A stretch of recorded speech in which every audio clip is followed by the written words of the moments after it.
through sequence.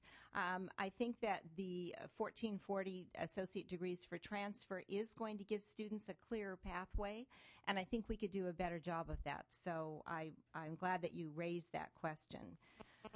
I also want to say in the previous discussion with Mr. Wolf, there was discussion about what we can do for an industry, and I just want to mention that colleges can do contract education, and they do, and I've taught in it. For example, Intel, which is down the street from Mission College where I work, asked Mission College to do an entire associate degree on site at Intel, and Intel paid for it, so it didn't get state apportionment. But the students got the full credit and took an entire program after work in the Intel building. And then, of course, we do contract based on just doing training. I've also gone out to the city of San Jose and done workshops on interpersonal communication or intercultural communication. So we absolutely can reach out, and we do. I also want to mention that we do require students to go through matriculation services, which includes counseling, orientation, ed planning, assessment. But unfortunately, because of cutbacks in funding, matriculation services have been put on the back burner. And so students today are not getting the kind of support that they need and the advice and the guidance at the beginning of their attendance at the college. I also need to say that somebody was mentioning earlier about a part-time faculty, and he felt limited that he couldn't have them teach a full load or two-thirds full load. And the response that we would usually give is if you have a need and you have a good faculty member, hire the person, put them on the full-time faculty, rather than continue to have the person be there. We use part-timers very well. They're a very important piece of what we do, but it's very important that we not move in the direction of becoming a primarily part-time institution. I completely agree with the comments made about overregulation, and Bryce Harris one time walked into a meeting with a stack like this, and he plopped it down on the table and said, "These are the reports my district has to do." And I'm not sure if it was this high or this high, but it was a huge stack. And so you could always ask him about, I think he probably has an inventory of all the regulation that has affected his district. I also have to say that the baccalaureate partnership that San Mateo District has done has been effective and has gotten some good attention. College of the Canyons also has done that. They've invited universities to come to the community college so that the students could move right from their undergraduate, their lower division to upper division. But to give us another mission by saying that we can become baccalaureate degree institutions is mind-boggling at a time when we can barely fulfill our current missions. So I would feel very strongly about cautioning us about expanding our mission to make us universities. That was part of the wisdom of the master plan, was it delineated the three institutions, and I think that was wisdom.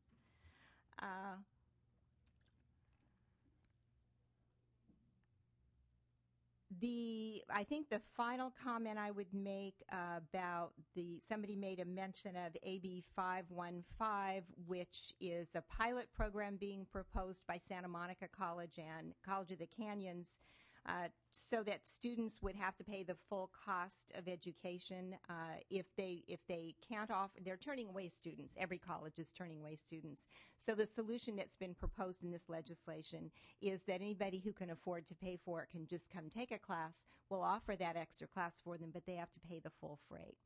The faculty feel that that is a very dangerous precedent to set. It is basically giving permission to the state to renege on its responsibility to provide higher education to the state. And, while fees are increasing at CSU and UC and certainly at community colleges and will continue to, I'd like to finish with a quote from Patrick Callan at the National Center for Public Policy and Higher Education.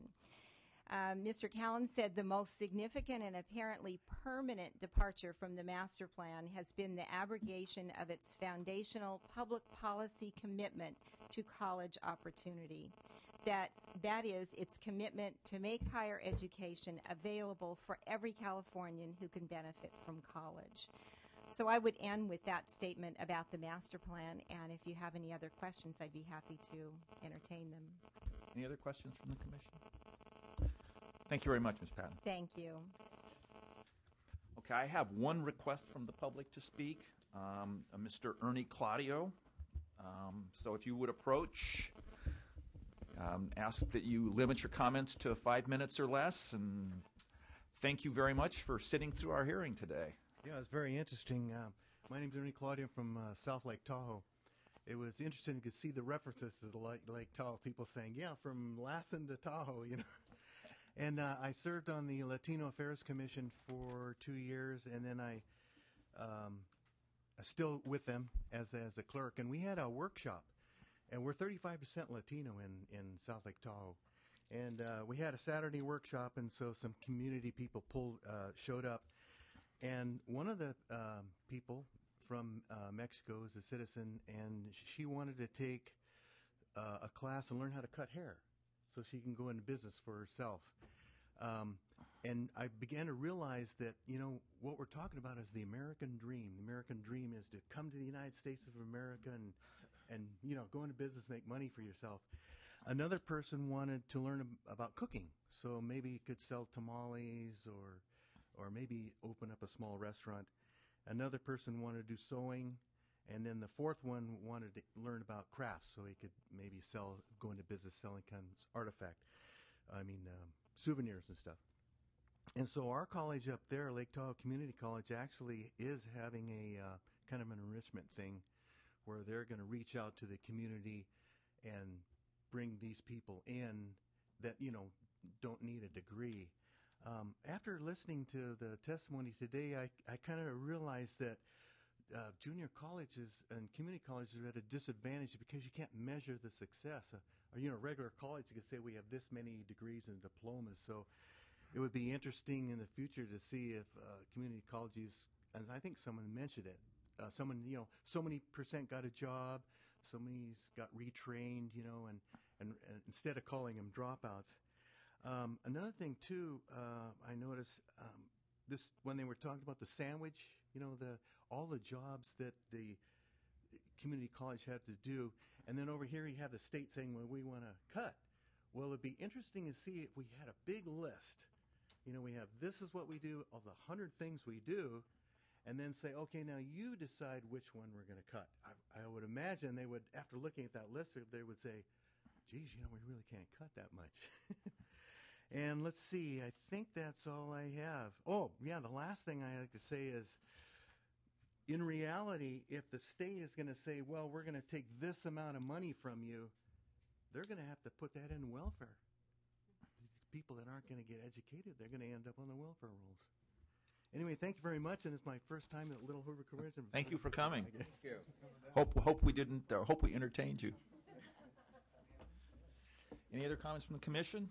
We're going to adjourn the public hearing. We'll reconvene in 10 minutes across the street at 925L for our business meeting and lunch.